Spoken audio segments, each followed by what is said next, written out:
नमस्कार, मैं अजय साहू और आप देख रहे हैं शोरगुल टाइम्स।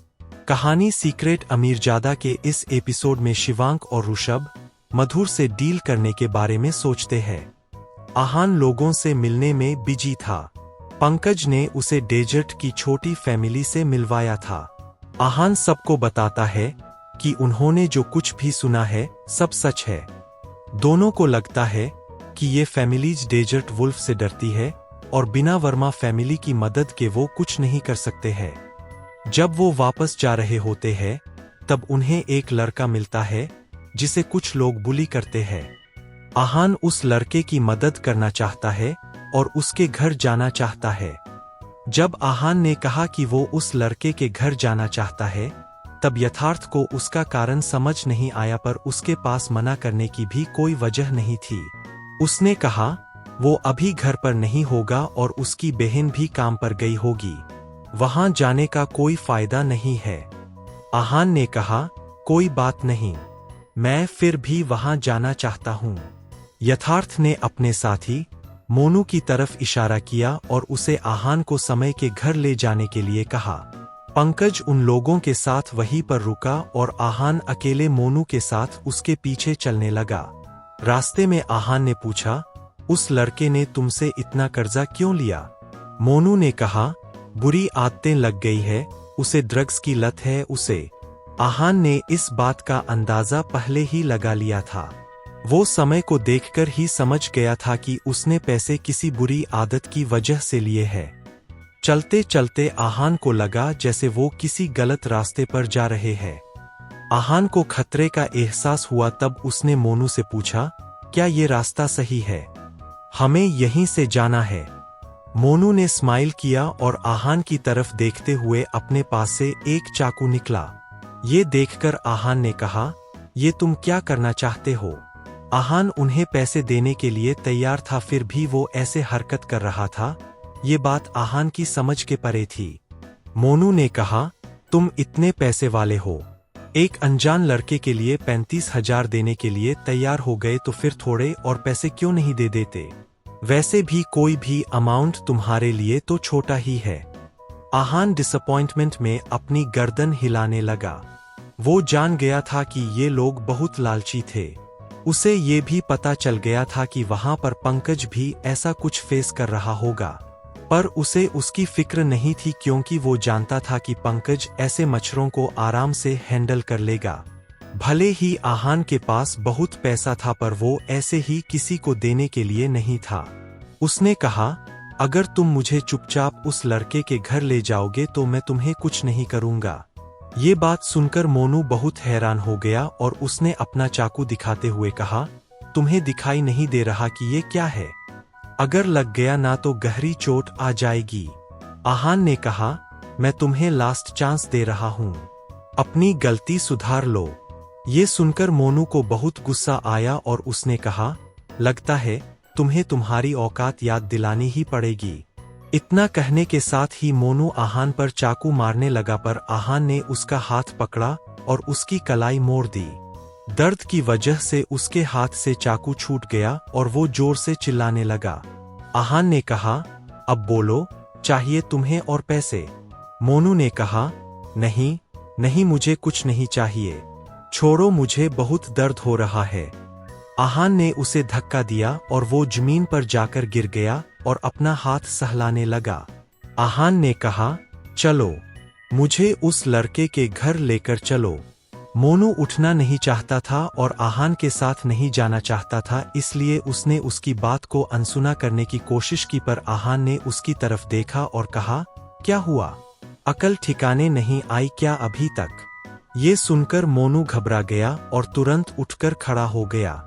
इसके बाद उसने कुछ उल्टा सीधा नहीं किया और चुपचाप समय के घर की तरफ चलने लगा। उसका घर एक बहुत पुरानी सी बिल्डिंग में था। दीवारों से पपड़ी उतर रही थी और पेंट भी सही नहीं था। जब वो समय के घर के आगे पहुंचा तब मोनू ने कहा, ये है उस लड़के का घर, देख लो, यहाँ पर कोई भी नहीं है। जैसे ही उसने ये बात बोली, आहान का फोन बजने लगा। फोन पंकज का था और वो आहान से जानना चाहता था क्या वो ठीक था। जैसा आहान ने सोचा था पंकज के साथ भी वैसा ही हुआ था, पर उसने भी सिचुएशन संभाल ली थी। उसे आहान की चिंता हुई इसलिए उसने उसे कॉल किया था। आहान ने फोन रखा और कहा, तुम्हारे दूसरों साथियों का इरादा भी तुम्हारे जैसा ही था, पर उन्हें भी सबक सिखा दिया है मेरे दोस्त ने। ये सुनकर मोनू बहुत घबरा गया और उसे लगा कि कहीं आहान उसे फिर से मारना ना शुरू कर दे। समय के घर के पास वाला घर खुला था और उसमें से एक बूढ़े आदमी निकलकर आ रहे थे। आहान उनके पास गया और उसने पूछा, अंकल, क्या ये समय का घर है? वो आदमी समय की हरकतें जानता था इसलिए उसने तुरंत हड़बड़ाते हुए कहा, नहीं नहीं, वो यहाँ नहीं रहता है। ये देखकर आहान ने कहा, अंकल, चिंता मत कीजिए, मैं उसके लिए कोई प्रॉब्लम क्रिएट करने नहीं आया हूँ। आहान बूढ़े आदमी का चेहरा देखकर समझ गया था कि वो समय को जानते थे। वो आदमी बहुत बूढ़ा था और उसके परिवार में और कोई नहीं था। वो छोटे मोटे काम करके अपना गुजारा करते थे। ये देखकर आहान को उन पर बहुत तरस आ रहा था और वो उनकी मदद करना चाहता था, पर सबकी मदद करना भी उसके हाथ में नहीं था। आहान चुपचाप वहां से दूर हो गया। कुछ देर बाद उसने देखा कि एक यंग लड़का उसकी तरफ देख रहा था। वो दीवार के पीछे छिपा हुआ था। उसका कद काठी देखकर आहान समझ गया था कि वो समय ही था। वो आहान के वहां से जाने का इंतजार कर रहा था ताकि वो अपने घर जा सके। आहान उसकी तरफ बढ़ने लगा और जैसे ही वो भागने वाला था उसने उसका हाथ पकड़ लिया। समय ने कहा, मुझे जाने दो। आहान ने कहा, अगर मैंने तुम्हें जाने दिया तो तुम भाग जाओगे और फिर मेरे हाथ नहीं आओगे। समय ने कहा, नहीं, मैं नहीं भागूंगा, मेरा हाथ छोड़ दो। आहान ने कहा, नहीं, मुझे तुम्हारी बात पर भरोसा नहीं है। समय ने कहा, आपको मुझसे क्या चाहिए? मैंने तो आपसे पैसे भी नहीं लिए हैं, फिर आपने मुझे क्यों पकड़ा है? आहान ने कहा, तुमने मुझसे पैसे नहीं लिए हैं, पर तुमने गलत काम किए हैं, इसलिए तुम्हें सजा। आहान अपनी बात पूरी कर पाता उससे पहले ही एक लड़की की आवाज आई। उसने तेज आवाज में कहा, क्या कर रहे हो आप? मेरे भाई का हाथ छोड़ो। वो लड़की बहुत पतली थी और उसकी हाइट भी ज्यादा नहीं थी। वो समय की बड़ी बहन भावना थी, पर वो भी छोटी बच्ची जैसी ही लग रही थी। आहान ने उसकी तरफ देखा और स्माइल करते हुए कहा, मैंने कुछ नहीं किया। इसके बाद उसने समय का हाथ छोड़ दिया और समय अपनी बहन के पीछे जाकर छुप गया। भावना ने अपने भाई से पूछा, तुम ठीक हो? तुमने फिर से बाहर कोई पंगा किया है क्या? वो अपने भाई की हरकतों को और उसके टेम्पर को अच्छे से जानती थी। समय ने तुरंत कहा, नहीं नहीं, मैंने कुछ नहीं किया है, मैं तो इन्हें जानता भी नहीं हूं। समय झूठ नहीं बोल रहा था। वो सच में आहान को नहीं जानता था, वो तो बस थोड़ी देर पहले उससे सड़क पर मिला था। आहान ने कहा, मैं तुम्हारे भाई को जानता हूं इसलिए यहां पर आया। आहान ने भावना को नहीं बताया कि उसके भाई ने किसी से पैसे उधार लिए हैं, क्योंकि उसका चेहरा देखकर लग रहा था जैसे वो इस सब के बारे में कुछ नहीं जानती थी। भावना ने पूछा, आप कौन हो? आहान ने कहा, एक बहुत ही नॉर्मल इंसान। इसके बाद उसने ने समय को देखा और कहा, वो लोग वापस आएंगे तुम्हारे पास। मैं तुम्हारी मदद करना चाहता था, पर फिर वो लालच करने लगे इसलिए मुझे उन्हें सबक सिखाना पड़ा। अब वो अपना गुस्सा तुम पर निकालेंगे। समय तुरंत समझ गया था कि आहान क्या कह रहा था। ये सारी बातें सुनकर भावना भी समझ गई थी कि समय ने फिर बाहर कोई पंगा किया था। वो समय से सवाल करना चाहती थी, पर इतने में उनकी बिल्डिंग के आगे एक काली वैन आकर खड़ी हो गई। उसमें से कुछ लोग निकले जिसमें से एक यथार्थ भी था। उन सब लोगों को चोट आई हुई थी और चेहरे पर बैंडेज लगी हुई थी। उन्हें देखकर आहान समझ गया था कि उनकी ये हालत पंकज ने की थी। कार से उतरकर उन्हें पहले समय और उसकी बहन नजर आए और फिर आहान नजर आया। यथार्थ को वहां देखकर समय बहुत डर गया था और दोनों भाई बहन भागकर आहान के पास आ गए थे। उन्हें लगा कि अब आहान की उन्हें बचा सकता था। आहान को देखकर यथार्थ थोड़ा हैरान हो गया था। वो यहाँ पर समय और भावना के लिए प्रॉब्लम क्रिएट करने आया था, पर उसे नहीं पता था कि वो यहाँ पर आहान से भी मिलेगा। पंकज ने उनके साथ जो किया था उसके बाद वो आहान के सामने केयरफुल रहना चाहते थे। यथार्थ ने कहा, तुम यहाँ क्या कर रहे हो? आहान ने कहा, जाहिर सी बात है ना, मैं तुम्हारा इंतजार कर रहा हूँ। ये सुनकर वो और हैरान हो गया था और उसने कहा, ये यहाँ पर है, इसलिए हम इन्हें कुछ नहीं कर सकते हैं। चलो यहाँ से। जब यथार्थ ने ये बात बोली तब उसके सारे साथी फिर से वैन में बैठ गए थे। जब वो लोग वहां पर कोई प्रॉब्लम क्रिएट नहीं करना चाहते थे तो फिर आहान भी फालतू के किसी पंगे में नहीं पड़ना चाहता था। आहान ने दोनों भाई बहन को देखा और कहा, वो लोग चले गए हैं, तुम्हें मुझे थैंक यू बोलना है।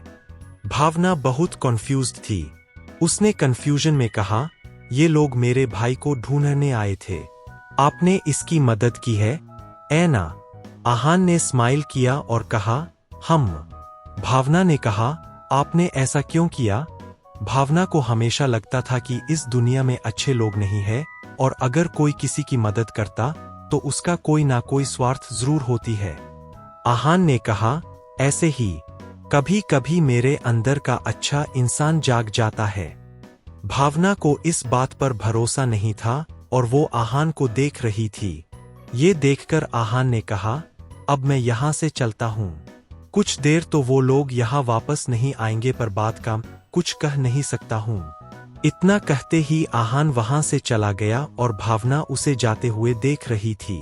भावना कुछ कहना चाहती थी पर इतने में वो वहां से चला गया था। जब आहान थोड़ी दूर पहुंचा तब समय उसके पीछे भागते, सुनो सुनो। आहान ने समय को देखा और कहा, क्या हुआ? समय ने कहा, मुझे दीदी ने आपको थैंक यू बोलने के लिए बोला है।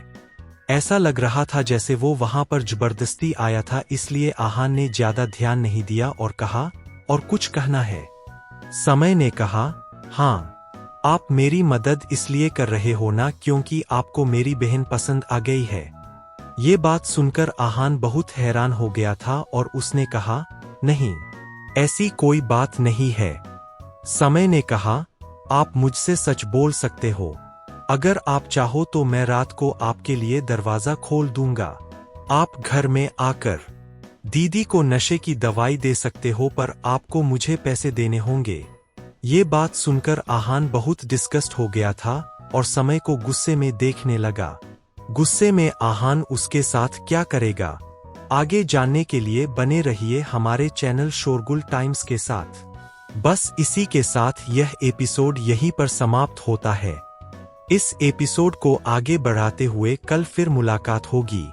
तब तक के लिए इजाजत। नमस्कार, धन्यवाद।